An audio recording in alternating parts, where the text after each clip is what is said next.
we're gonna do a little bit of where the live audience interacts with me just like we would a normal class. And for those who are at home watching live, I have my friend Shelby is filtering all of your questions. So if you have questions, comments, anything like that, please put them in the chat box on Zoom, and Recording in progress. we address all of them.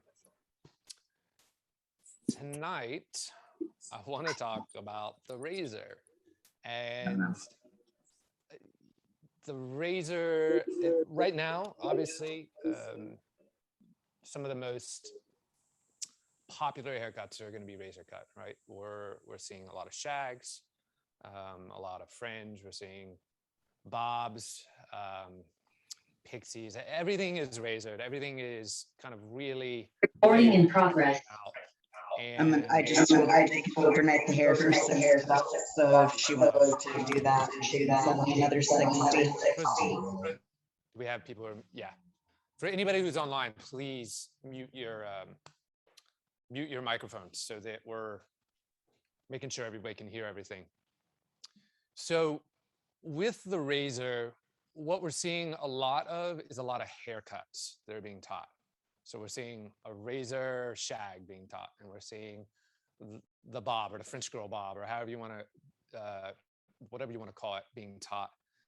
And one of the things that I felt like is missing in some of those conversations is the foundational principles of razor cutting, right? So if we think of like a haircut being taught, it could be like a almost paint by numbers type of a thing. It's pretty easy to wrap our head around a map of start from here, go A, B, C, D, and follow this pattern, and now you have a haircut.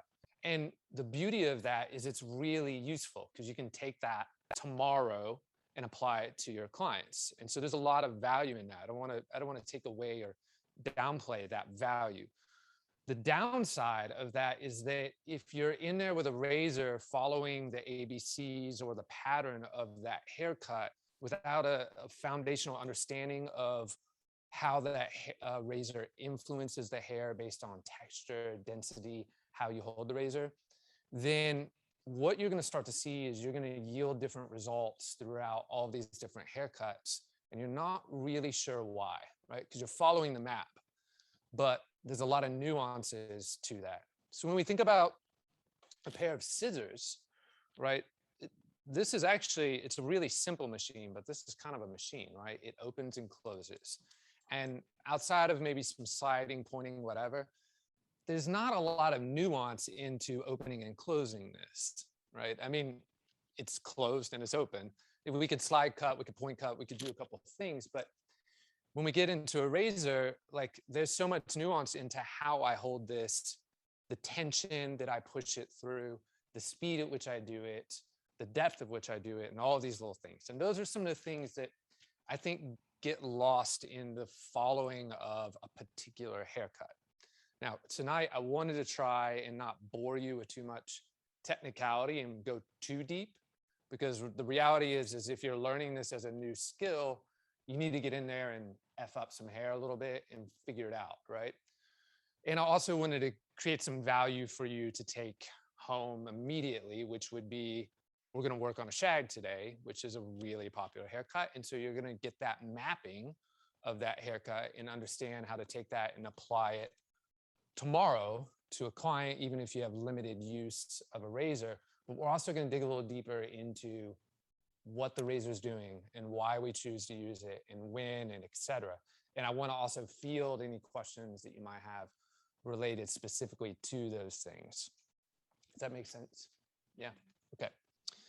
So that being said, this is my lovely model, Dana. I've cut Dana's hair for a few years now. It's probably been a year, right? Yeah, it's been a long time. Since we've cut her hair. Dana has incredible hair, and right now it's actually blown smooth and straight. So her hair has a lot more texture to it. I would say it's wavy. It's not particularly curly.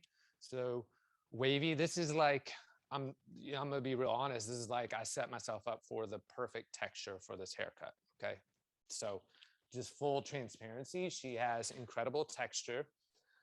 One of the things I always look for, and this is important, and she kind of shows it. So this would be the not quite perfect. Your hair's perfect, but this is the not quite perfect. So if I hold this out, I always like to check this with a new client. But if I hold this out, if you guys can see there, the density at the top and not so much on the side, I'll spin her around. So you guys see this, where I have a lot of density here and not quite as much density here. You guys notice that? This is important. There's a couple of influencers that might create that. For her, it's head shape, right? So the way her head shape comes, it's a little bit pointier through the crown here. It's not super flat and rounded. And so I get a higher density of hair through this section that lives up here. And so when I'm cutting her hair, and when you get a new client sitting in your chair, one of the things that I look for, especially when we're doing shags and bangs and stuff like that, is this hairline. Now, all that being said, she has a lovely hairline, nice and dense throughout the hairline.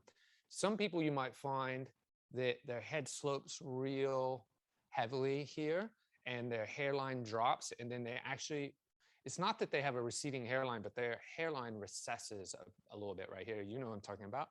And you can end up with this like really shelfy fringe and then like no hair on the side.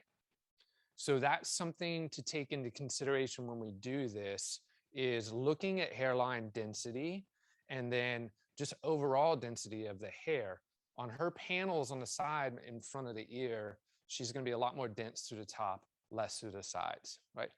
But all that being said, she has a lot of hair. It has beautiful wave in it, which you'll see. And it's a pretty perfect model. The one thing to note is just the head shape.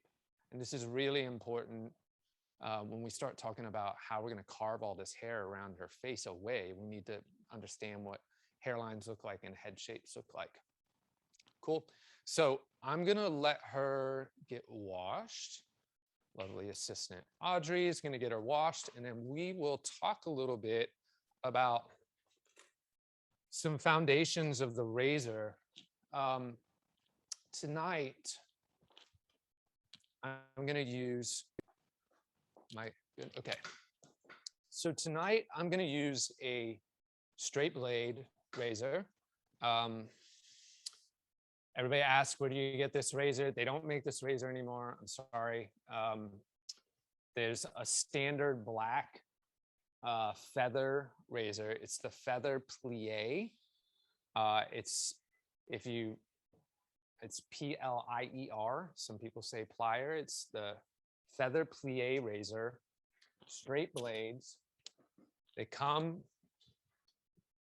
in this little container here.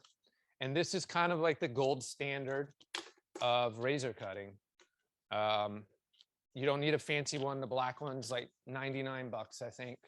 The other razor that I have is also made by Feather, but this is their guarded razor. A lot of you probably have seen the black ones with the little finger hole. Those are great too. It's the same blade. This one I bought years ago when I was learning because I like the folding. They're a little bit harder to find, but you can find them. It's nice because it starts to train this motion when you're practicing, and also you can kind of get in better angles when you hold a razor like this versus like this. So feather plie razor, put this guy up here. So let's talk about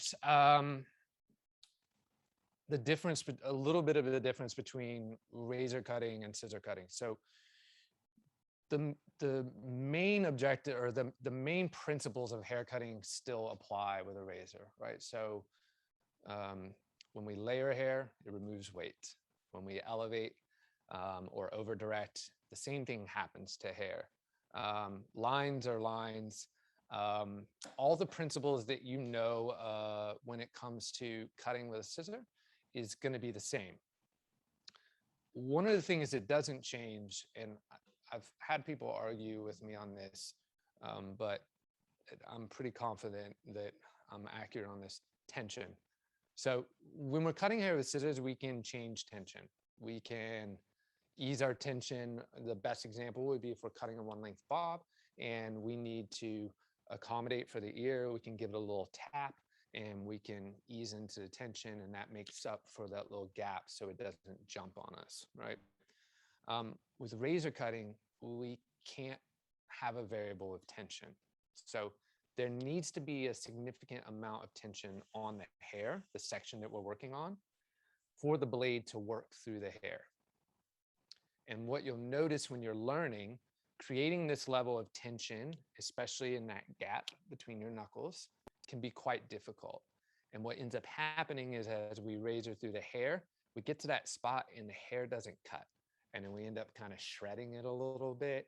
And then we push harder and then we cut ourselves. That's usually what happens. And so tension is probably the most foundational skill that you need to learn when you're starting with the razor. You have to put enough tension on the hair for the razor to glide. If you have a new razor a new blade in the razor, then when you push that razor through the hair, it should like go through it like butter if you have the right tension. If the hair starts jumping and you get a little shreddy, then it's likely it's not this, it's more the tension. So tension is the probably most foundational principle of razor cutting to begin with. Now, the other variable that doesn't really get, it gets discussed, but not quite in depth, is how the blade engages with the hair. So we can hold down a section, and if this is a section of hair in front of me, you know, I'm working a line, then there's a couple different ways. I can go right on the edge of the blade, which would be really clean and neat, and the closest thing that you could get to probably a scissor cut, but still very soft. And I'll go completely opposite. I could go to the flat of the blade and shred through that hair, right? Those are the kind of polar opposites. And then what is kind of in the middle is what they call biased, right? So that's somewhere kind of in the middle. And this is, I would test this on a mannequin just so you can feel this. Very shreddy, bless you. Biased and on edge. The hardest is on edge. It requires that you be precise. It requires that your blade engages the hair very neatly. It requires that you have a ton of tension. If you don't have tension on the hair, you won't be able to cut on edge. And we won't be doing a lot of edge cutting tonight. But to that point, for me, when I'm teaching, Shelby knows this, when I'm teaching somebody how to cut with a razor, I start them with edge cutting. Edge cutting and creating lines is the hardest thing to do with a razor. And if you can hone in that skill of creating clean lines with a razor, then the biased and the flat stuff is a walk in the park, right? It's also going to develop tension. So if you have a mannequin and you want to learn how to, you know, really develop your tension, your dexterity in cutting, cutting clean lines on the edge like this, not like this and not like this, but right on the edge, very clean. That is going to really create a lot of dexterity in this hand. It's going to teach you control. You're going to learn that when you go this way, you probably push it longer. And when you go this way, that you have to shorten the sections because your knuckles don't work. And it's just going to totally be like, oh my God, this is a lot, right? So one length lines are the hardest. And that's why I think that a lot of people should start. It's boring, I know. And that's why we're going to do a shag tonight. The other variable, so we've got how the blade interacts with the hair, and we have tension, right? So tension, while it's a variable, there is no variance in it. It is a variable and it's always high. With the blade, it can engage on the edge, on the bias, or the flat. Now, the other thing we have is our stroke. And the stroke can look like this, or it can look like this. So now my hand is involved. It can look like this where my wrist is involved. And it can look like this where it's my full arm. All right. And each one of those things is going to create a different end result, right? So if we think about, we'll go to the smallest. If we think about this, if you imagine like a sewing machine that is staying in the same spot for a while and stitching really small and neat, that's going to be a very clean, strong, tight line. And that's what I'm kind of talking about when it comes to edge cutting. If I go edge and I go really small, then I'm going to create a pretty crisp line. It will be softer than obviously a pair of scissors, but it'll be a nice, clean line. I can open it up, and then I can go as far as here. And the way to imagine it in your head when you're doing either this or this, imagine that the upstroke of the blade is pushing hair out of the way, and the downstroke is cutting hair. And so you're creating these V's through that shape, right? So we have a lot of variables, and I'm repeating them so that if you're writing them down or I'm just making sure that we're covering. So we have tension, we have how the blade interacts, and now we have our stroke. And then all the other variables, except for one little one that we'll get to in a minute, apply. We have elevation, over direction, all these things then still apply. We're going to see a lot of elevation and a lot of over direction tonight. What we won't see tonight, and in the next haircut I do, we'll be doing a one length bob. But to cut one length with a razor, you actually have to cut each section longer than the previous.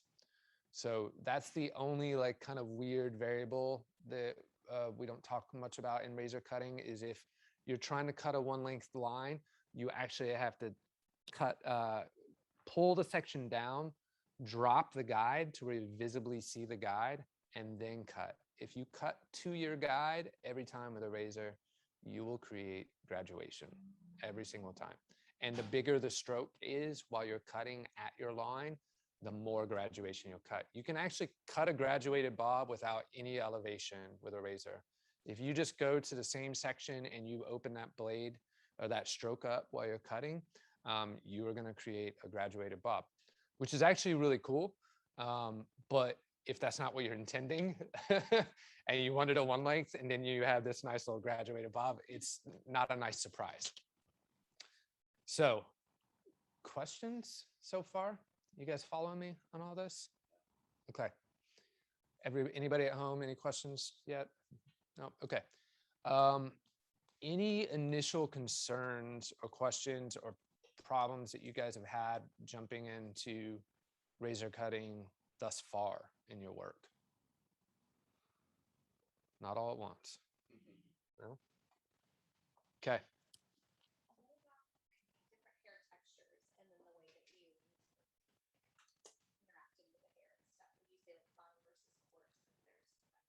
Great. So she asked, what about just, I don't know if you guys can pick her up on the question on the mic, but she asked about different textures and how you would use the razor in relation to those specific textures. And that is kind of the purpose of this class. And it's a great question. So it's the challenge with razor cutting and with this is that if I give a blanket statement, it's going to be right sometimes and it's going to be wrong often. So the reality is that when you go from the edge of the blade to the flat of the blade, we're going to rough the cuticle the further along that spectrum we go, right? So if edge is like almost no roughing of the cuticle and flat is complete obliteration of the cuticle, not necessarily, but it's a lot more, then you have to consider the texture and what you're trying to do, right? So for example, we'll imagine a highly wavy, almost curly texture that is a little frizzy and it's really dense, right? And we want to remove weight out of it. Well, if I go in with a stroke rate like this that's open on my bias, what I'm actually going to do is expand that hair, expand that cuticle. And while I'm using a razor and thinking that a lot of hair is hitting the ground, you might have half amount of hair on the ground, but really what ends up is now we have this like kind of highly textured, expanded shape with half the amount of hair on the floor. And that's not going to grow out well. That's not going to feel well. That's not going to translate how we want it to. So if we're trying to minimize the amount of expression from that texture, then we want to be closer to the edge of our blade. And we probably want to go deeper into the way that we remove hair. So my stroke might actually be a longer stroke and more concise and direct and intentional versus like a stroke that's like this working through. So for example, if I have somebody who has really straight hair, and Shelby is a great example. Shelby has really great straight hair and I want a lot of texture in her little bob. Then when I cut her hair, it's like my stroke is through my wrist, is pretty wide open and it's fast and it's on the, not the flat, but definitely the heavy part of the bias. And I'm actually creating, like, I want to feel that blade scraping across and creating texture to when then I comb it, I can feel that it's moldable, and that expands it and creates a more more intentional shape on her hair. But if I did that on curly hair, it would just explode, right? So that's kind of the nuance here, that while I can map out a haircut for you, the nuance is really in this tool is that. It's a beautiful tool because I can take really straight, finer hair and expand it and create something that is a little more interesting. And I can also remove copious amounts of weight while keeping the shape from exploding, all with, all right, you junkies. While also maintaining the integrity of the hair. And that's really the beauty of the razor. It really is kind of an expression of the individual using it, right? Because it doesn't open and close. So it's how you interact with the hair that really creates the shape and the texture and etc. Okay, come on over. Yeah, let's hear them. Come on over. Yeah. Another question is, do the section sizes vary with the different strokes? Okay, cool. You're gonna cut yourself, period. The objective, and we'll talk about razor safety tonight. You're gonna cut yourself. The goal is like and I've only gone to the ER once. And I've been cutting hair 20 years. Yeah, I mean, but here's the deal is like, I didn't go to the ER because I was like showing muscle tissue. It just wouldn't stop bleeding, right? And there was nothing that I could do that could close it, right? I cut myself every week. And it's usually a baby nick when you tap a little too hard, right? Typically, the reason we cut ourselves is because we're pushing too hard with the razor because we don't have enough tension with the hand that's holding the hair. So that's really the biggest reason why people cut themselves. The second reason why we cut ourselves is we're just not paying attention. So you have to kind of be here with it. You'll notice that when I'm doing big sectioning, I close my blade, particularly if you're not, really well versed in it, you haven't used it a lot, or you work in a busy space, you don't want to like have this razor like hanging out here while you're talking, somebody walks by and like, boom, right? We don't want to do that. I've never cut anybody doing a razor cut. So you're going to cut yourself. But likely it's just going to be nothing worse than what you did when you cut yourself with your scissors learning. Same thing. That is actually it could impact a little bit of your tension issue, but it's funny because after I cut myself and I put a Band-Aid on, then I'm just tapping my finger nonstop because it's got a little protection there. Also, you know, the plie, the black plie that you can buy for like $100, it comes with a guard. So I do recommend, if you've never done any of this, to work with a guard. And before, real quickly, I do want to cut some hair tonight, but before we get into the reason why it's important to get beyond the guard eventually is specifically the guard really only allows us to cut on the bias of the blade. Okay, so it takes away the edge cutting. You can't really edge cut. You can flat cut, but it really doesn't allow us the both the heel and the nose of the blade are guarded. I don't know if you can see that. So that obviously is great because you can't cut yourself, but then we can't do like precision, weight removal, that type of stuff. So I encourage you to start here, to start feeling it, but it's very limiting. And once you move to a straight blade, it's all going to feel different again. So the sooner that you can move to a straight blade, I would just honestly, I'd recommend working on straight lines on a mannequin to practice. Was there another question there that I missed? There was one more, hand positioning. Hand positioning, When cutting razor. the hand positioning. My biggest problem is hand positioning. Okay. Whoever asked that question, maybe they can elaborate a little bit on what they mean by that. Like maybe they're talking about how the blade interacts with the hair and that the hand position obviously influences that. So, you know, if I'm on edge, then, you know, my elbow tucks in and I'm like this, but if I'm on a flat, it's like this. So I'm not exactly sure if I'm answering that question for them. Okay, jumping into this haircut, and you know, if there's more technical questions, I will answer all of them, but let's start cutting some hair. So Dana doesn't care. She loves her length and she needs a haircut on her length. We're going to get there. But anytime that I have a client, whether I've seen them or not, and they're kind of like, yeah, I like my length.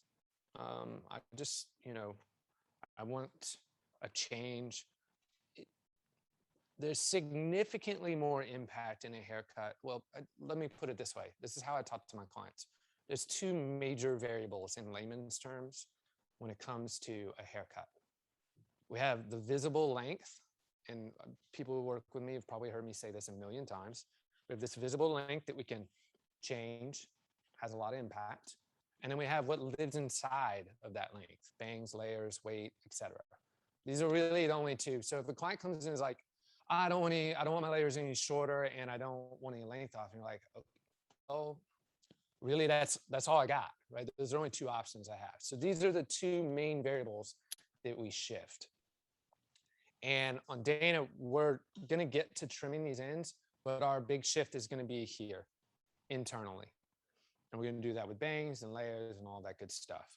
But the main two variables, and remember that they play off of each other. So if you have, the best example is somebody who has really thick wavy hair and you cut them like a chin length bob, right? They're gonna have this major wedge thing going on, right? And if somebody has really, really thin hair and then we cut them micro layers, they're gonna have little tendril strings, right? They play off each other. So in my opinion, this is just mine, but I always consider balance when I'm cutting hair. It's like, how do I keep both of those worlds? On Dana, I've set myself up to where like, I don't really have to think about it because she has great density all throughout. And so I could kind of do whatever and it's gonna work out fairly well. But maybe on a client who has a little bit thinner hair, we would have to shift maybe our over direction or that type of stuff. Make sense? Okay, let's cut some hair. So I always start with the most impactful thing. We're not changing the length, so I'm not going to start with the length. Once I get done with a haircut, I will observe what's there and we'll take away what doesn't need to stay. So we'll start straight in the bangs. We'll get right to it. My friend Johnny is behind the camera. We we had some other intentions when it came to cameras. So bear with us a little bit tonight. This is also why we're not charging an arm and a leg for this class. We're trying to figure it out ourselves as we go along. And I hope that we can create value for you guys at home while we do this, even though we don't have the setup that we necessarily wanted.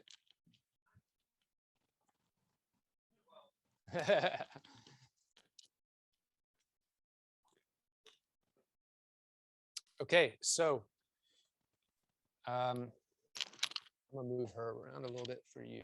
Okay, so we can see here, you bring your chin up just normal. Okay, so we can see a pretty big dip here in head shape. This is important to know. Everybody can see that. This is important to note when it comes to cutting bangs and shags and whatever. And fortunately with the shag, like everything gets committed to the bang, so we don't have to worry about it. But if I wanted, let's say somebody wanted fringe or like a curtain bang and they wanted the layers to like connect but not be a full-on shag, this would be a really important thing to observe, because once I start cutting bangs on her, I have to commit to the round of the head to where it goes flat. I can't be like, oh, we're just only going to cut this amount of bangs on you, because then all this hair behind it's going to fall over it, right? So when I look at this head shape, it's like, okay, we have to make a full commit. Fortunately, we've already discussed that and we're going there, but I wanted to just show that real quick. So the way I get started on this is going to be, yeah, and for those of you in the space, if you need to move around or get closer or whatever, feel free to do whatever you need to do. So I'm going to take a little baby section right in the middle here. We can see that it bounces up a little bit, right? And if I like really release that, I can see I'm probably going to lose about an inch or 3/4 of an inch on that section when it jumps up on me.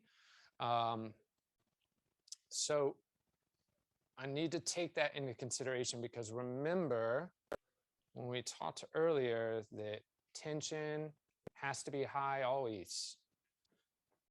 So the way we accommodate for jumps like that is going to be in eyeballing the length, which gets a little tricky. So if I want her bangs to land somewhere around her brow, then I'm going to probably go to about the bridge of the nose. This is a good starting point. High tension. And on this first section, I'm going to be on the flat of the blade. And what I want you to understand is going on here is that I have a lot of tension on the hair, but I'm really, really, really light on my razor side. It's like little baby feathering on there, right? And what I'm trying to do almost intentionally in this section, because it's going to jump on me, is kind of shred the hair. And you can kind of see how that ends up pretty shreddy. And what that does is you can see, even as it's dry and jumping on me, we're creating these little pieces in here that allows this to be really moldable. This is the best way that I would describe it, right? So this ends up being my initial little baby guide here.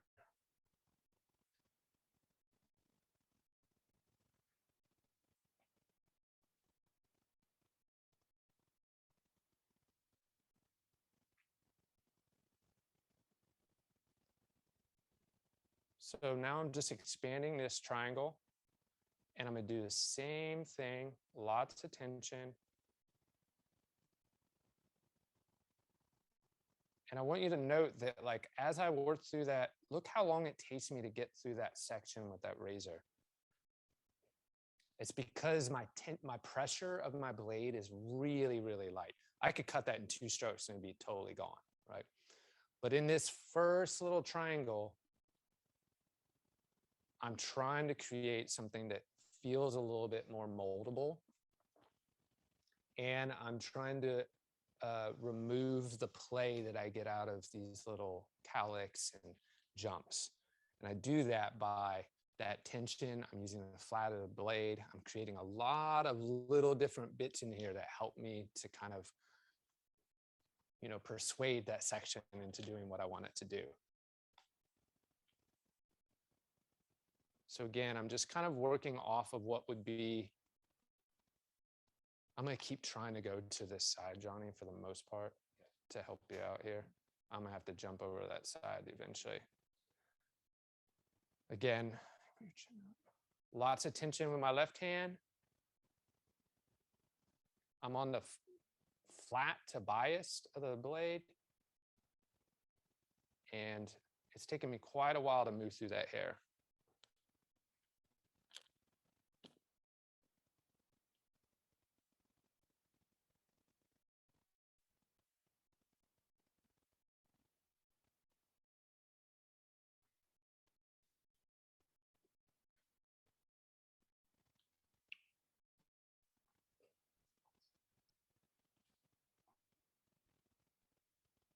Okay.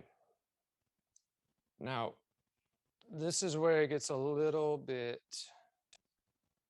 complicated because there's not a definitive, it's funny, I can hear myself being repeated in there. And I'm like, I'm hearing myself, but it's okay. It's okay. I need to work off the head shape. And so that isn't a definitive like bang section for every person, right? If I just go to commit to like, I'm just going to do this triangle, then what we're going to end up with, and I know you guys have seen on like Instagram where somebody does a shag and they have this like, these like this section here where it's like real heavy and broad, right? It's a sectioning and over direction issue. And really what's happening is we're not paying attention to head shape, which is going to be one of the biggest variables outside of density when it comes to an individual. Like they're going to have a different head shape. So I don't want to map this out in a way where like do it this way. But what I want to say is as soon as we get into that recession, then that hair lives to the side. That's the side's head. You know, that's their hair over there. Above that recession is going to be committed to the bang. And we're going to bring everything to the middle. Okay. So now that I've got my little guide here, let's go ahead and section this out for you guys.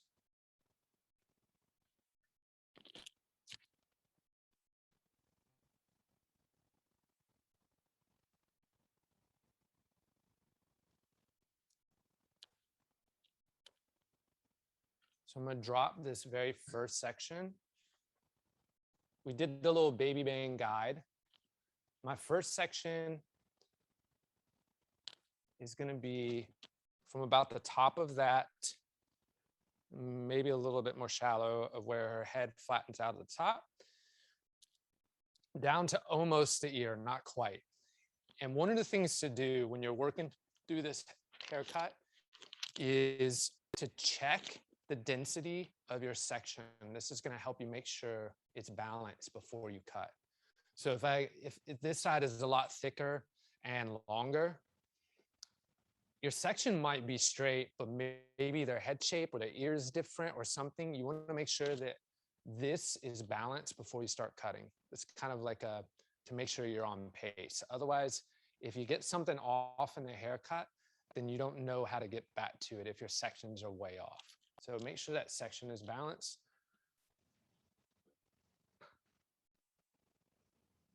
I'm going to take a vertical section. Have my guide under there. Can you see here, Johnny? You're good? Okay, so from here, I'm going to go bias of the blade, fairly big strokes, and connect that. I'm going to take this section next to it, bring it straight to the middle, vertical section. I have a guide.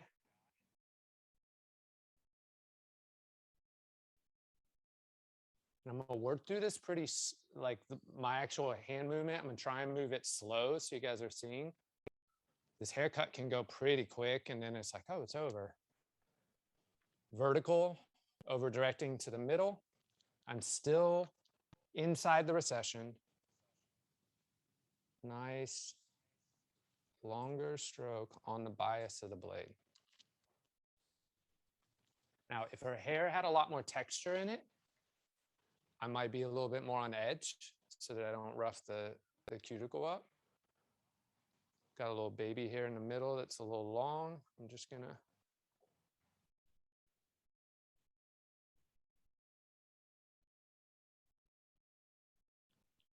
cool.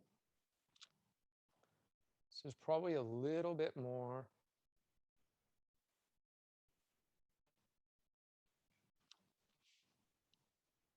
Just inside here, we can see this is kind of her recession. Look, I mean, she has a really great hairline and it's kind of hard.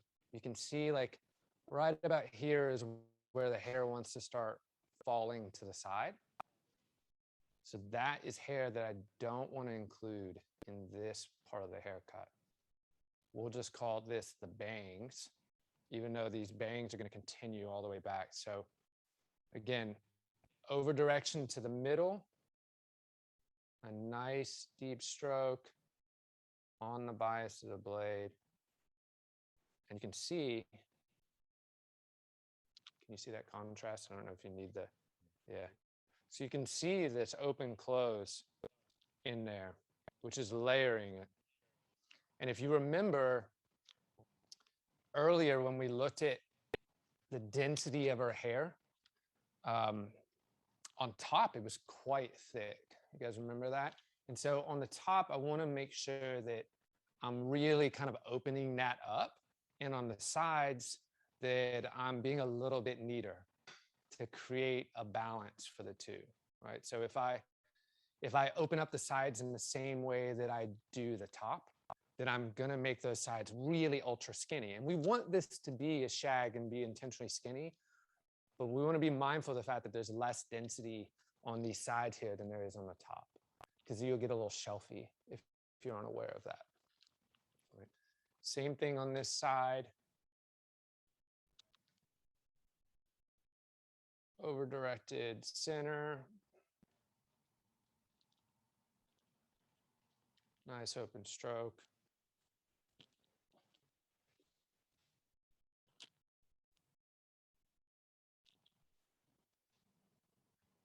Cool.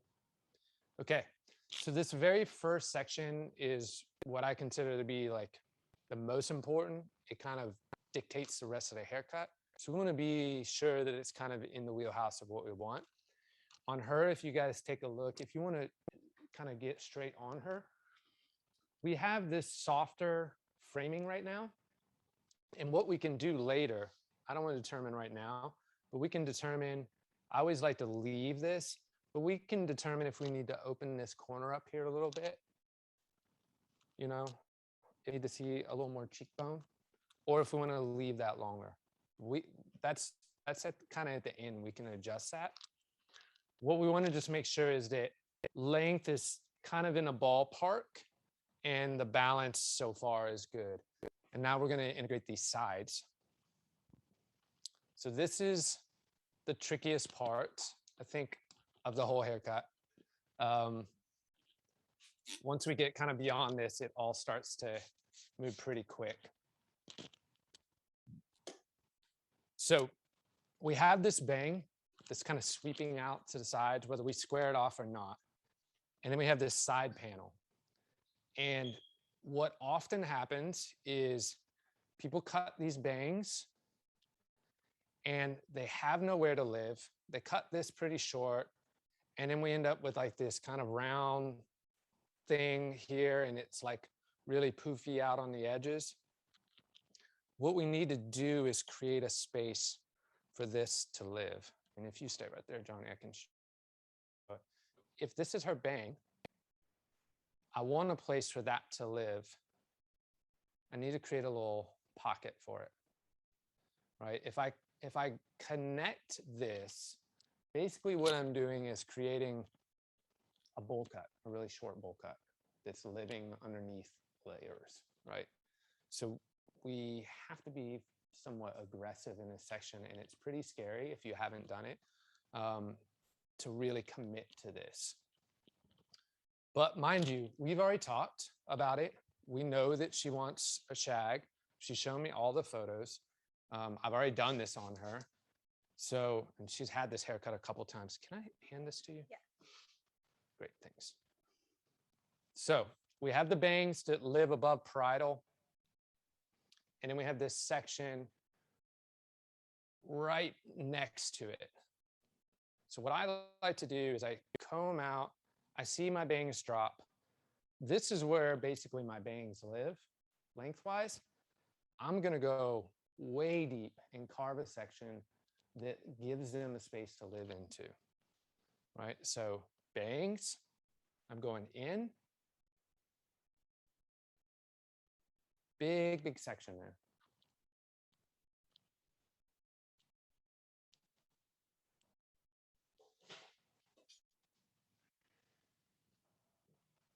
I see that section in there, bangs drop. I'm gonna go right back, nice big strokes. I'm pretty much on the blade or on the edge right now, pretty neat.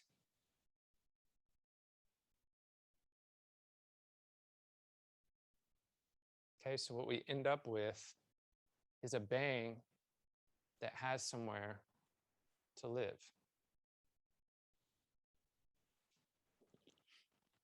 Does that make sense to you guys? You have no water. I'm like, a little scary, yeah? Are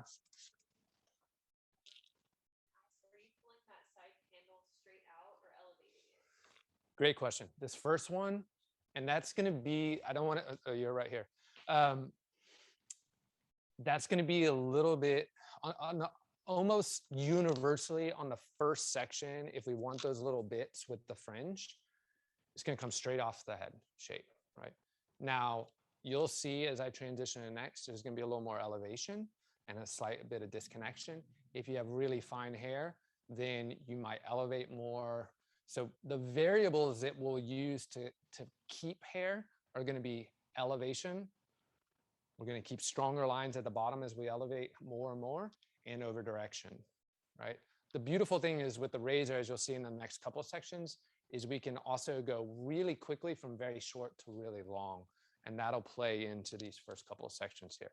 This very first one though, at least the first one, is really quite important to be fairly bold on this. So this goes quick, so I can't really do this super slow.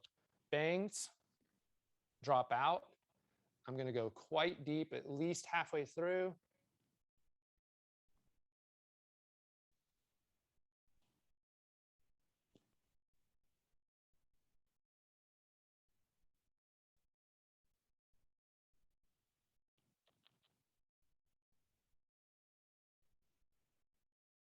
And you can see how that fringe just has a nice little spot to live in. I'll just check that it fits or that it's balanced. It's mostly balanced. Look, if we get in, you can see how this is jumping out on me a little bit, still a little full. So I can come in once I've already done that on this back end. Can you see me, Johnny, on this? And I'm just gonna go right to scalp and carve down just a little bit from the back end.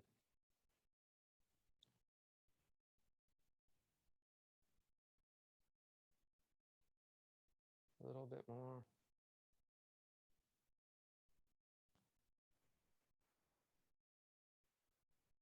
What I find is that people don't quite take enough weight out of their haircuts with this.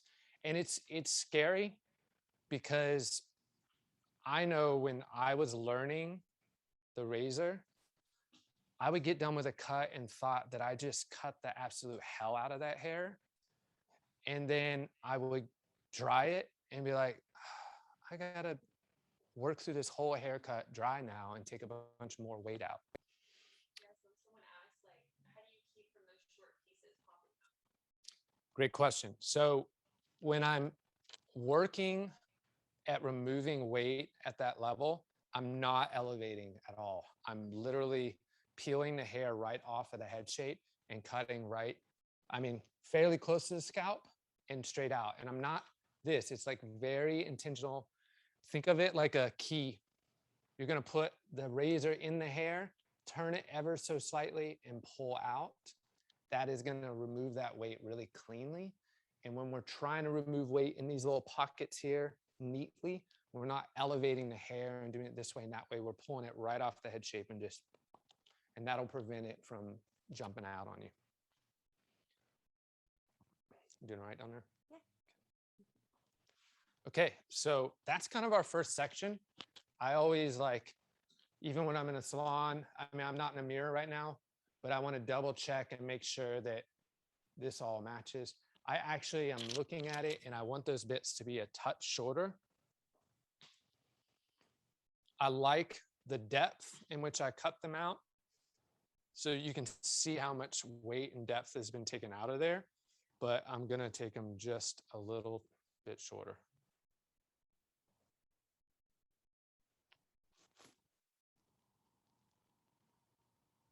Yeah.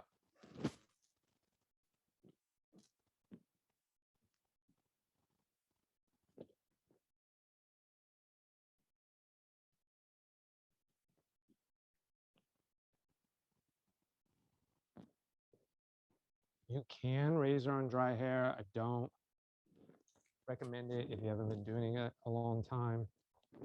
I would keep the hair pretty wet most of the time. Okay, this is the hardest section, the first section. I feel pretty good about all this. We could take some weight out of it, whatnot, if we want to finish, but we'll move on so I don't take 6 hours for a haircut for you guys. Okay. Next section. So same sectioning. If you guys haven't seen this type of a haircut done, which is pretty surprising, a lot of people doing this haircut, really just working off the head shape. My next section is really going to the top of the ear now. And from the top of the ear, I'm landing basically at that full flat point of where her head rounds from the front. So this would be basically all the hair that wants to lift forward now is here. And what we're going to do is just repeat what we did earlier pretty simply. Vertical section. So this initial section comes out vertically. I can see my guide. I don't want to try and connect this to the guide. I want to like let it kind of land to the guide. So there's a little bit of an overspill on it.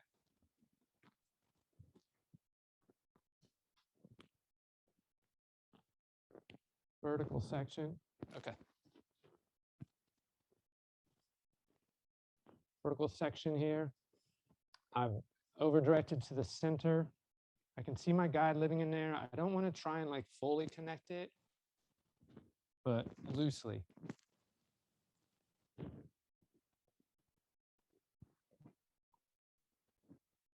Same on this side, vertical.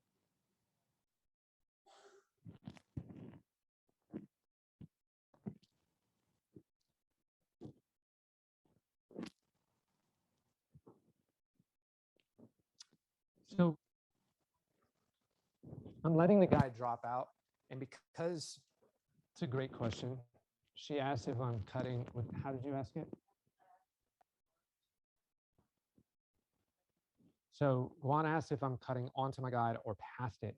And I'm seeing my guide drop and then I'm trying to meet to it, right? So there's a little bit of a visualization to it because my stroke is deep, right? I'm going halfway through this section. So what I'm trying to do is end that cut near the end of my guide, but it doesn't have to be dead on. Like nothing about any of these haircuts is going to be like matched directly to that guide. Sir. Okay, so here's that section again. Is that a good angle for you, John? I'm gonna come around to the Okay. side here. So here's our section again, this transition between bang and the side.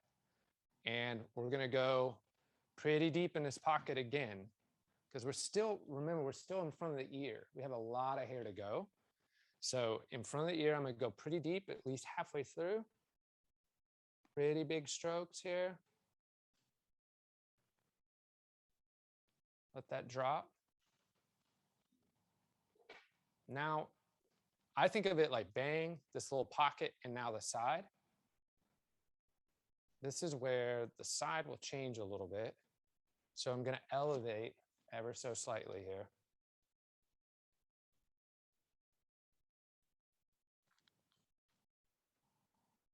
And I'm gonna work short to long.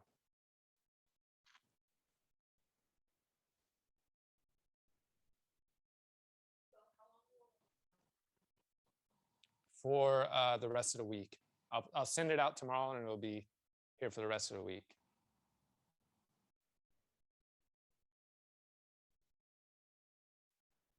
Okay, so if there's a bit of extra weight here, again, I'm going in from behind the section. So I just cut from the front to the back. To remove that weight, I'm gonna cut from the back to the front. So I'm working from back of the section towards the front. Just removing any weight where I feel like it's just feeling kind of heavy or bowl-like. Pretty visual.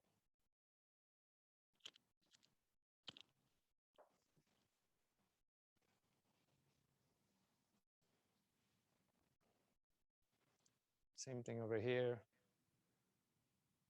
Halfway through.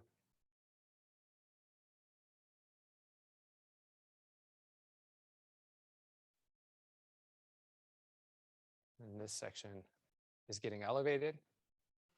And I'm going slightly short to long.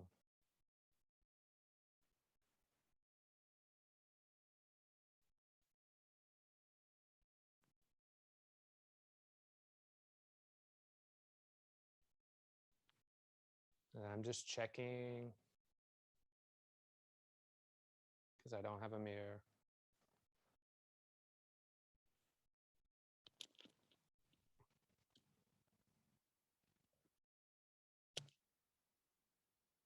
Again, if there's some extra weight in here, I'm going to work from the back towards the forward. I tend to find that it lives kind of right in this pocket and sometimes the edge of the bang. So I'll take these little vertical sections and work off of them that way. Oh, I have a question. Yeah. Like, because you're taking that front section pretty short. Mm-hmm. So I'm thinking with someone with like finer hair, would you take it as short in the front if you're still trying to connect it to her overall shape? So the question Shelby asked, for those who might not be able to hear it through the mic, is somebody with finer hair, would you take these side bits as short if you're trying to end up connecting it to the length of the haircut? And I would assume that your concern would be like, if you take it this short here, then you end up with like a little tail in the back if they don't have a lot of hair. Yeah, that's a good point. And there's a way around that. So for example, if she had really fine hair and she wanted like these little bits around here when she wore her hair up, then we could still give her both. Sorry guys, I'm just like adjusting little pieces that I missed. That's about right. And I'll show you how that works in this next section. We're about to get there. Okay, so the way I think about it is like in front of the ear, we kind of have like full reign for the most part. So that's why I'm not really concerned about how short these bits. They could go even shorter. If she wanted to be able to pull her hair up and have a like little sideburns, like we can make that and it would work. I think this is a little bit softer for her. I like this. I know that when I get done later, I'm gonna probably pop the corner of her bangs up just a little bit. But think of the in front of the ear like as almost like it's not gonna be disconnected, but almost a disconnected haircut. So while this is really scary, this next section will show you that you can pivot into the next shape and still retain some length. Because remember that I have probably 1-2 sections here before I even get to my nape, which is where all my visual length is gonna actually come from. I have twice as much density back here. So we're gonna transition from this short bit to this length in these 2 sections. And then you'll notice that when I get to this back section that I'm actually only cutting like maybe 1 inch, 1.5 inches, 2 inches tops off of her actual length. So the way we do that is, again, next section, I would say my sections are about 1 inch, 1.5 inches. It's better to have error on the side of a little bit thicker of a section than too thin. You can tend to overcut the hair. So I like a kind of thicker section that I have to execute in like the 1 or 2 passes and it'd be done, versus like thin sections where I'm like tending to overcut the hair. So again, I just section this out. I check for my density and balance of the section I haven't cut to make sure that my sectioning is balanced. And then we're going right back to where we were. Vertical section right off the top here. Big stroke on the edge of the blade for the most part. And you can see, look how like in the front here, that pit isn't totally connecting, right? Her hair's gonna fall forward, but it's not gonna fall all the way forward. And I don't need that to directly connect.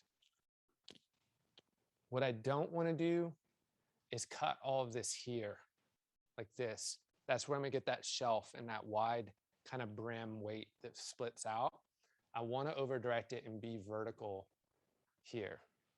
So again, I'm going to the middle, I'm on the edge, and I'm working above the parietal right now. So you kind of have to create this little box that you're working in, so you're not cutting into the parietal while you're layering here on the top.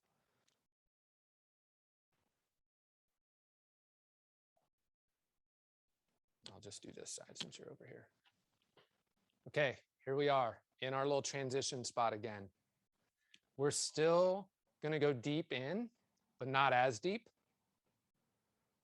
So I'm taking some weight out. I'm going pretty deep, about not quite halfway through. And then this next section, more over direction. You can see the stuff that lived here is falling and dropping out. So over direction is going to retain weight, and elevation is going to help me retain some of that density in that line. And we've got this over direction, and now I'm working short to long. And you're going to see this section get longer than the previous.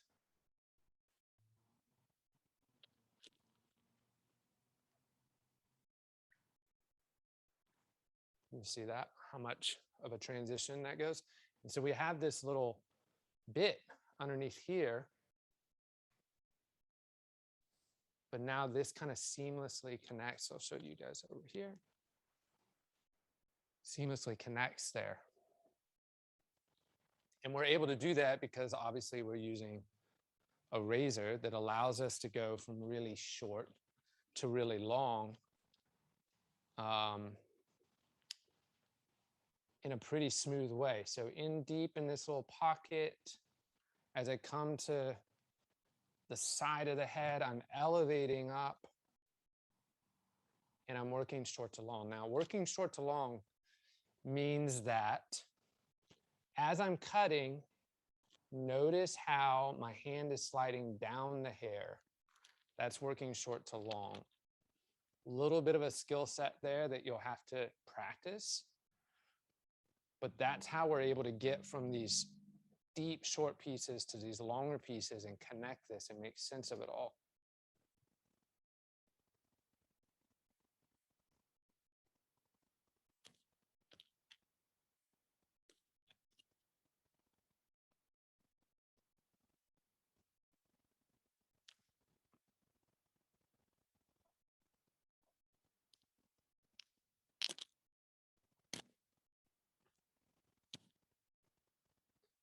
Now, I think I'm just going to take it a little shorter. So my connection, I think, looks good there, but I think it could be a little bit less disconnected. So I'm just shortening it a little bit. I know that I have a lot of room in that bat to go. So just knocked about another inch off of that. Connected a little bit more. Just on the length side of things. Still elevating, still over directing. Checking visually here. Pretty close to being on. Good to go. Is the third section more vertical, or the first two sections were more parallel to the hairline?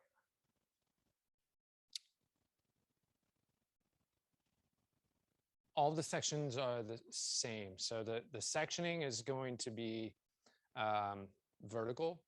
Using the hairline similarly, we don't. So if we go, if our sections are too diagonal back, we're going to cut all the hair away, right? If they're too diagonal forward, which you wouldn't really do. Usually the error is that the section is too diagonal back. So you end up with the top being a little heavier and then you cut all this away. So the section is pretty like vertical. Yep. Now what this may be the more specific to the question is that now we're in this third section. That third section is being elevated, right? And the elevation is what determines how much of this we cut away. If it were really fine, we would elevate earlier. If it's really thick, then we may not need to elevate hardly at all. Does that make sense? You didn't ask that question. Okay. I'm assuming they said it makes sense.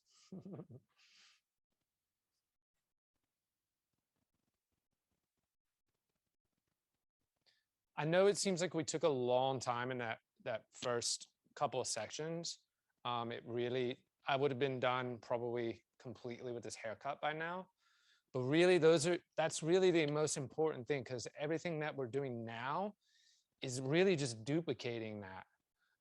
So it's really important to make sure that that first couple of sections is exactly how you want it, and that you know kind of what you're doing there.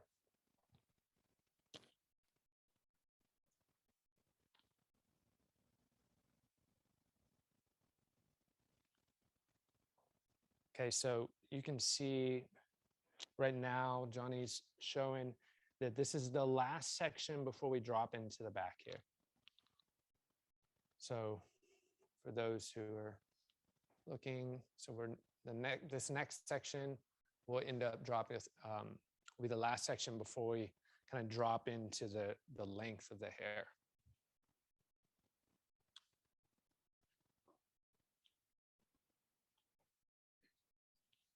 I'll start over there. Yeah. So again,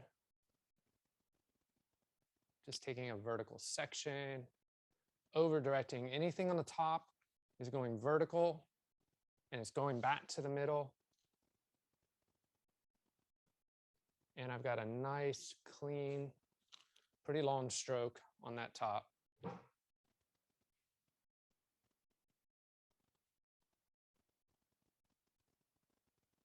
Vertical, staying above the recession.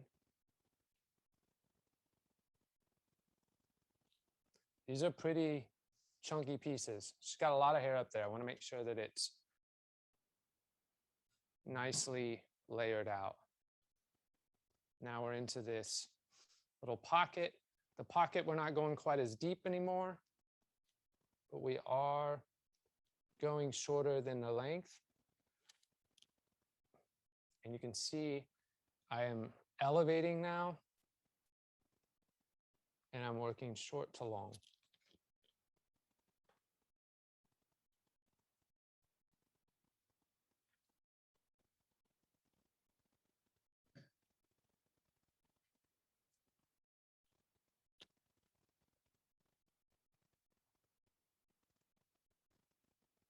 I'm on the top here.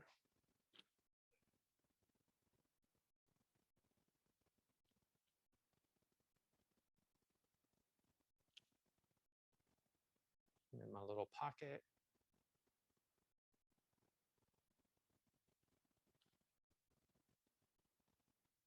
Elevating, working short to long.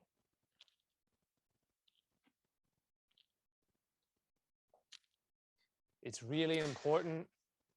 It's really important to double check your weight and your length as you go through each section. I think this is one area that gets missed a lot when we're teaching it is if you get at the end of this haircut and you have one side that's thicker than the other, it's going to be kind of challenging to find out where that density is coming from, what section you were in. So I kind of think of this like by the time you get done with this haircut, you've already checked it like a million times because you're each time I get through a section, I'm like, okay, this is a little heavy. So I'm going to work a little weight out of this side. And I'm just going to visually kind of make the shape how I want it while I'm working through it. That way, when I get to the end, if I've done that appropriately, then when I get to the end and the side is longer or thicker, then it's just that last section, right? Because it's hard to kind of like figure out where that is later on. Her bangs, like for me right now, are about perfect length. They're a little heavy, and I'll show you how we're going to adjust those in a minute. But overall, I want you guys to think about just right now, we're about to go into the back. The initial cut that we made was short, right? And it was a little scary, right? But look at this length that we have, and we still have the whole back. And this is transitioned nicely. It's quite airy and it's moving well. It frames her well. Again, this is a little heavy for me, her fringe, but we'll remove that weight towards the end. But we're like cruising. So you kind of have to trust this process. It's like when you're learning it initially, there's been several oh shit moments for me where I'm like, this client didn't want to lose any length, and oh my God, we're gonna like all of her hair is gonna be gone. And then I get here and I'm like, I have all this hair, right, to work off of. So you kind of have to trust this process. If you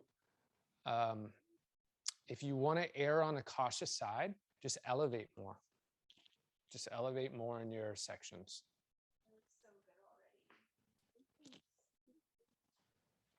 Okay, so this is my first section where I've dropped into the back. I don't typically use a lot of clips. Maybe I'll just clip this for you guys so you can see it. So my first vertical section that now is taking the back into account. You don't have to move over here, Johnny. I'll just come back there. This is an area where you can really get off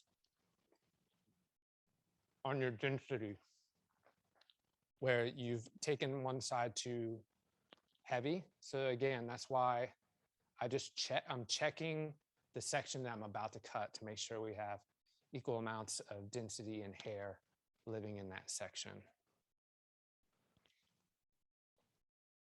This one's a little shallow. While this may seem like this isn't like precision hair cutting where it has to be perfect at all. This is important. Like having that density means that I know if I do the same thing to both sides in the section that my haircut's going to be balanced. So it doesn't have to be a perfect section. It just has to be a balanced section. Okay. Balance is there. Density is there. Okay. Anything that's above that parietal. Oh, I'll come over to you, John.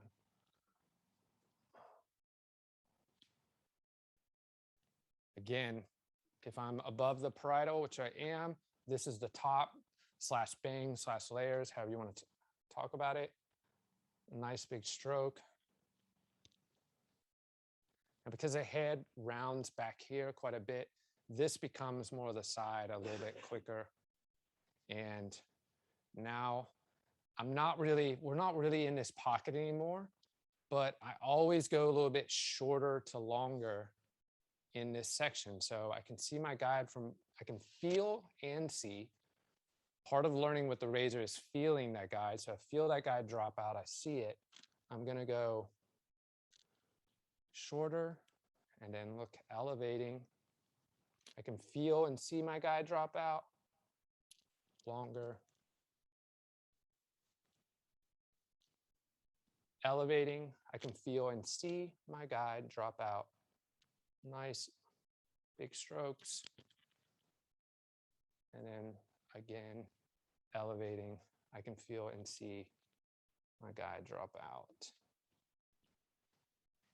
And now we can see how we transition from short to long pretty nicely there. Is there any advice you would give for keeping tension? Yeah, like I kind of said earlier, tension is a dexterity issue. You have that water bottle, babe? And dexterity is really a strength issue. And I don't mean strength in the sense of like, can you do enough pull-ups, but strength in the sense that like you have to be able to train your central nervous system to be able to apply that pressure there and get that tension on the hair. And that's really only going to come through practice, which is why when I'm starting with a hairdresser that's relatively new to the razor, I am having them work on one length, really clean haircuts with the razor. Also, just like personally, we don't see a lot of it right now, but for me, like a one length razor bob is probably one of my favorite haircuts. It just has a textural element to it that is so beautiful. It moves a lot differently than something that's done with shears. Not to say that you can't do amazing work with shears. It's just really quite different. And so I think having a one length razor bob in your wheelhouse is really important. It's one of my favorite haircuts to do still to this day. Like, to be honest, once you get this haircut and you start to understand the razor itself, you can kind of mindlessly do this haircut. It's not overly challenging once you really start to understand the razor. The challenge in this haircut becomes a lot more about making it personal to the individual, not the technicality of the haircut itself. A one length bob for me is still a very technically difficult haircut. It requires all of my attention. Yeah, thank you. I think it's a really tough one, and it's a great way to build dexterity and a general skill set with the razor. I wanted to lure you all in with the Shag, but I'm definitely, if you like how I teach, I'm definitely going to be doing a one length bob that I think will serve a lot of value to a lot of people.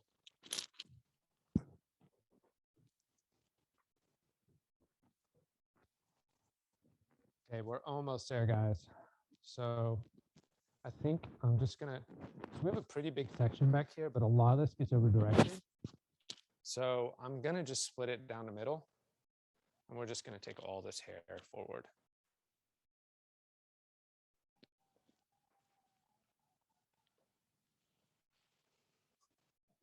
Somebody's having a good time out there.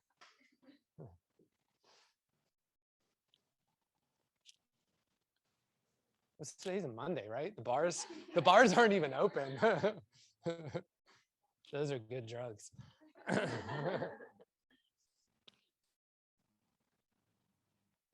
Okay, so I've got all this hair forward. Doesn't really necessarily matter if it's balanced at this point, because if it's not, then I screwed up somewhere else. So there's a little bit less of the hair that lives on top, right? Because it's kind of all coming from this back. So don't have to worry necessarily about that. So all this hair is going to kind of just come forward, and I'm going to over direct and elevate. I can feel and see my guide drop, and I'm going to cut from short to long. Another part of the razor skill set is learning to kind of see the guide and feel the guide, because with scissor cutting, we don't really let our guide drop out. We cut to our guide most of the time. So with the razor, I'm essentially letting that initial guide drop. And look, you guys will see this. We are coming to the last bit of her haircut, and look, we're only knocking about 1.5 inches off that length. So if this is her length, this is her length before cutting, this is her length after cutting. Pretty much only what is that? Not even a full 1.5 inches off the length. So we transitioned from 1.5 inches on our fringe to 15, 16 inches in the back, right? So that's kind of really the art of this is, and really it's not rocket science. We're simply just using over direction, elevation, up here, a little, and then the short to long. So those are 3 things. And you know, you can over direct and elevate with scissors. So you could do something similar with a pair of scissors. What you can't do very well, I mean, it's pretty challenging. I'm sure there's some people out there who can, is cut short to long like this with a pair of scissors. You'd have to stand behind her on one side and cut this way. I don't even know how to do it. It'd be a challenge. I've stopped trying to think about those types of things with my scissors because I just pick up my razor. So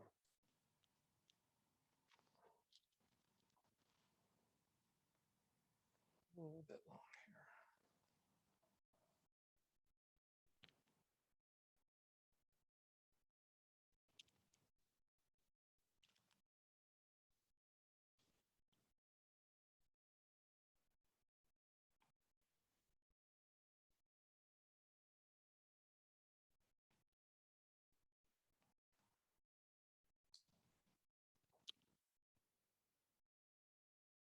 Okay, so close my razor.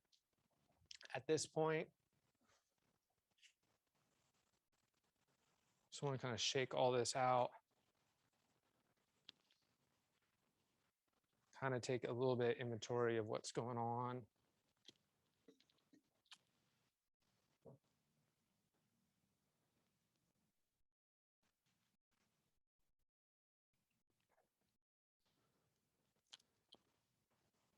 Pretty happy with that so far.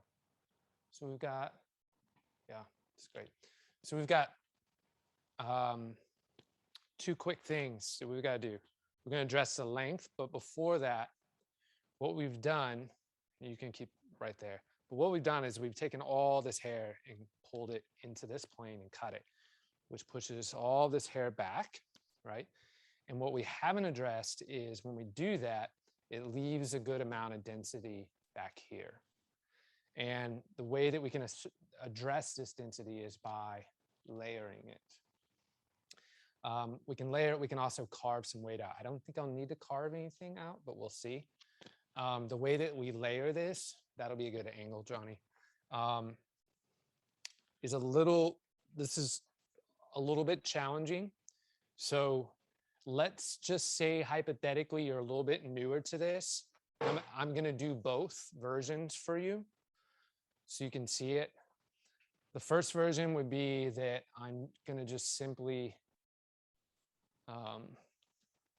take a vertical section right down the middle of our head.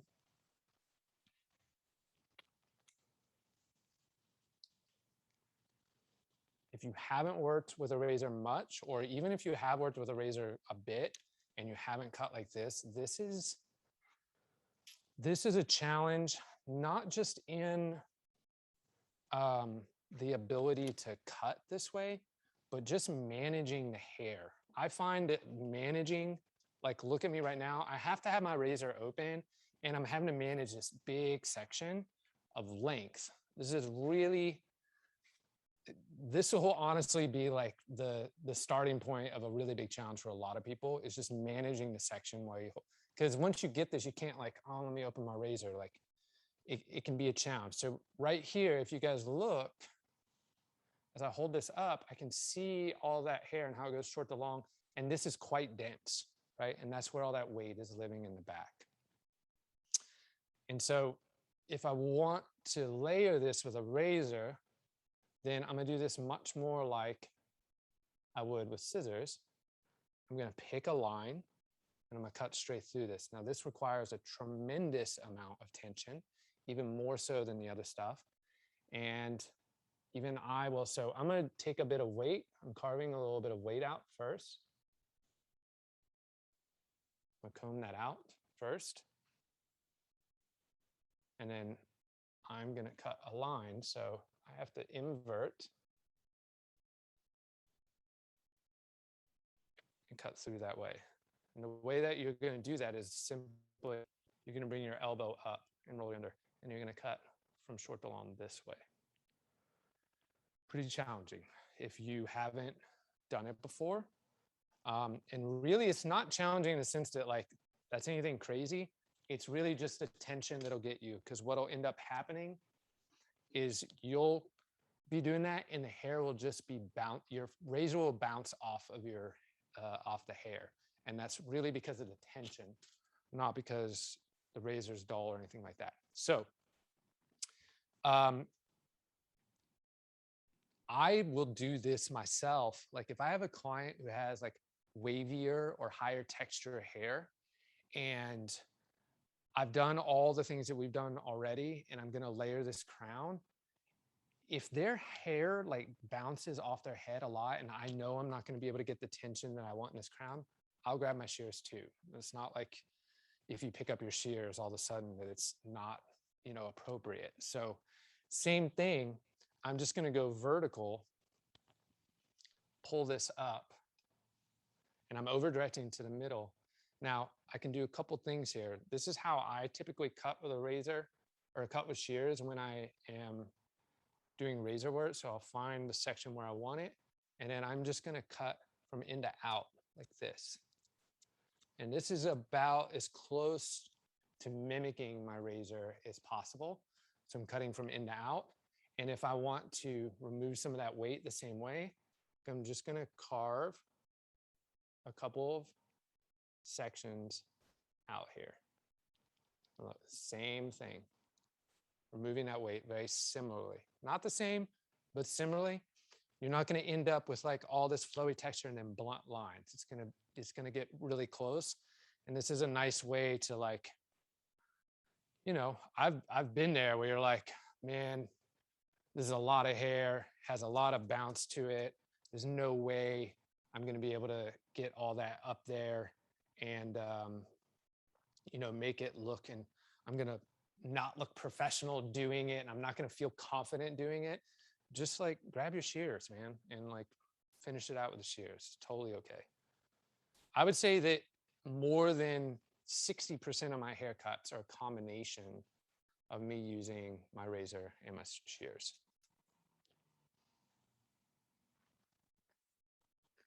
So I'm just bringing, I basically started vertically and I'm just wrapping around the head, pretty big sections. It doesn't have to be like overly precise, but I'm bringing it all back to that middle section here. There's a guide in there. It's not much to cut off in these panels because they've gotten cut quite a bit, but this is gonna collapse some of that extra density in the back.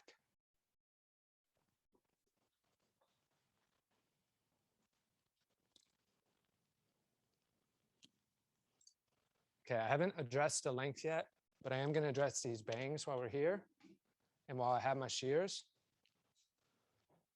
You could pull these up and channel out some weight with your razor if you want. Her hair's somewhat dry, and I just want to show you guys that you can do some similar things with the shears. I just want to layer these a bit. So if I pull these up and I look, I can see this extra weight is sitting behind. You guys see that? That extra weight that's sitting behind my bangs. And that's just because we've over-directed everything, right? And on some people, that might be the perfect amount of weight, and some you might want to take out more. I love that at the end, you get to kind of determine. So I'm going to go back to that vertical section. And usually I just do this in a mirror, so you'll have to let me pause in between, but I'm going to do the same thing that I did in that top section.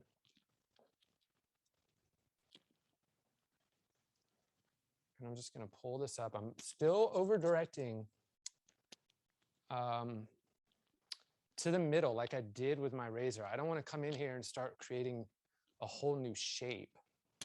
I just want to take some weight out in the areas that feel a little dense to me.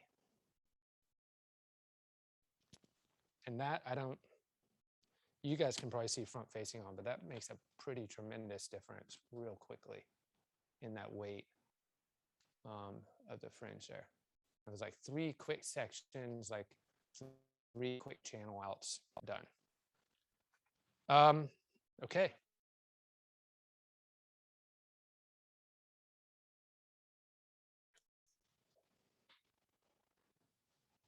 I do this a couple different ways. We've already cut some length off. So sometimes I might just wait until she's totally dry. And sometimes I do it while it's wet. I like to keep a little bit of that V and that point in the back personally. And you could lay it all down and then like trim around it if you want. Like for me, the hack is like split it down the middle and pull it forward. Split down the middle, pull it forward.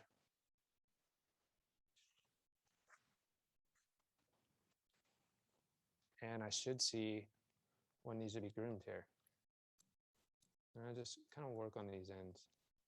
I don't want to like create anything that's too heavy or blunt. And once it's dry, I might refine that a little bit. But this is really the best way for me to create balance in that length, trim any little dead ends off while not creating this like line in the back. What I hate is like you end up with this nice, soft, flowy, short to long shape, and then somebody comes in and it just plows this line out of the middle, and then you have this like wedgy line. So if you pull it all forward and kind of cut it right there, even if you cut it really blunt right there, like I'll spin her around. I did cut her blunt there, but you can see how this still ends up in a nice little, it's not like a super pointy, but it's got that nice oval shape to it, which I think is super flattering to the rest of the cut. So if someone asked, would you ever use shears for that? To cut the line? I think earlier when you were doing some like. Yes, to do the deep cutting. You could, yeah, I think I hate to get dogmatic with anything. Or they said no, the top bang area. Yeah, the top bang area. Yeah, I hate to get dogmatic with anything. The way I kind of look at all just hair in general is if it works for you and the client loves it, then game on, right? Personally, what I like about the way I did what I did is that it, you know, when we were doing those razor cuts where I was taking these big sections out, it's kind of mimicking that. I think a thinning shear is going to feel fairly blended, and potentially if the hair is got a little more texture to it, like a blended weight removal can actually cause expansion versus like a channel. So that would be my only like thing that I would tell whomever asked that to consider, but I wouldn't say that it would be wrong to use thinning shears either. Okay, that, I mean, without spending another 2 hours at a haircut, that is kind of how I finalized that. Today on her, I'm using hair balm without sounding like a pushing product down your throat.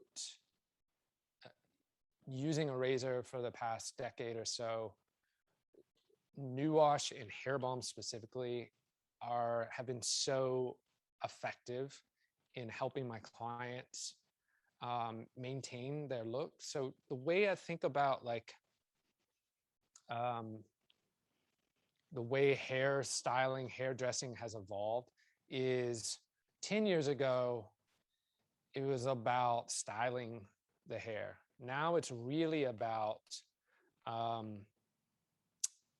like wash and wear. People want haircuts that wash and wear well. Women aren't necessarily blow drying their hair on a regular basis.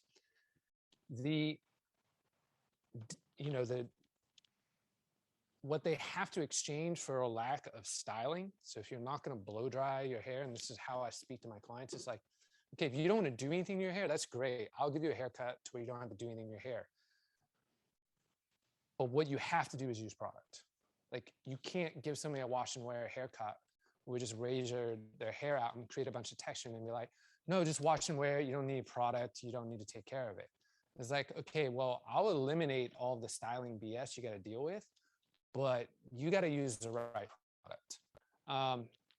I don't know how many of you guys have been doing hair long enough to remember like the original Brilliantine from Bumble and Bumble, or they also had grooming cream, which was like a little bit more watered down version of that.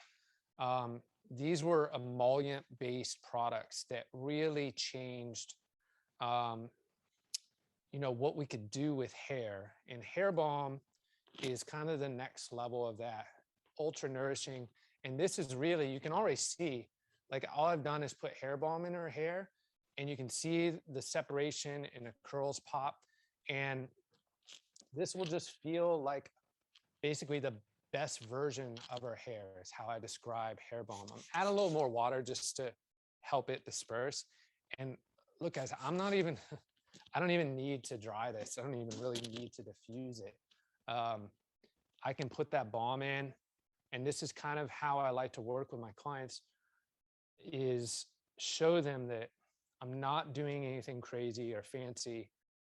We've used the right products on them. They have the right haircut on them, and they can walk out the door after putting product in. So if you don't use, if you don't know about or use Hairstory products, again, this is not sponsored by Hairstory.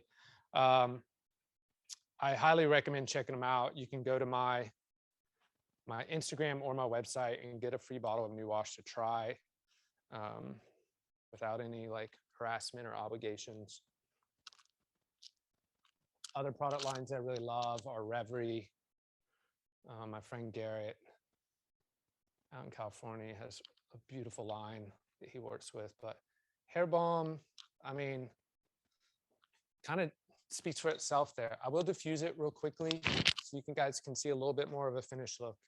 And while I'm doing that, like the last questions and remarks, anything that you want to ask about, it doesn't necessarily have to pertain exactly to this, but if you have questions, I think they can still hear me while I'm doing this. It worked out with other classes.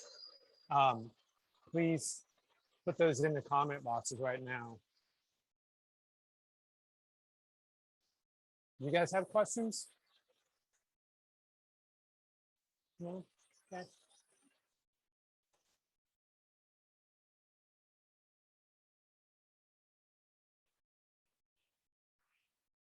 I probably use 2 full pumps of hair balm on her. Yeah, you could go more or less, honestly. It is a little difficult to overuse hair balm, but it's also how long you want it to last. So the lighter you go, like the longer you'll probably get out of in between washes, which is really the ultimate goal. I also find that like my clients, I really like when they send me pictures like 3 or 4 days after their haircut, because like tonight we just combed the hell out of this, we cut the hell out of it. It's really hard to mimic what it's going to be like when they wash it in the shower, standing up, get out, blot it, put product in, and walk out with touching it. It's going to be like significantly better than what they walk out of the salon with. So I always love seeing what their hair looks like a couple of days after. It's even better than what they're walking out with.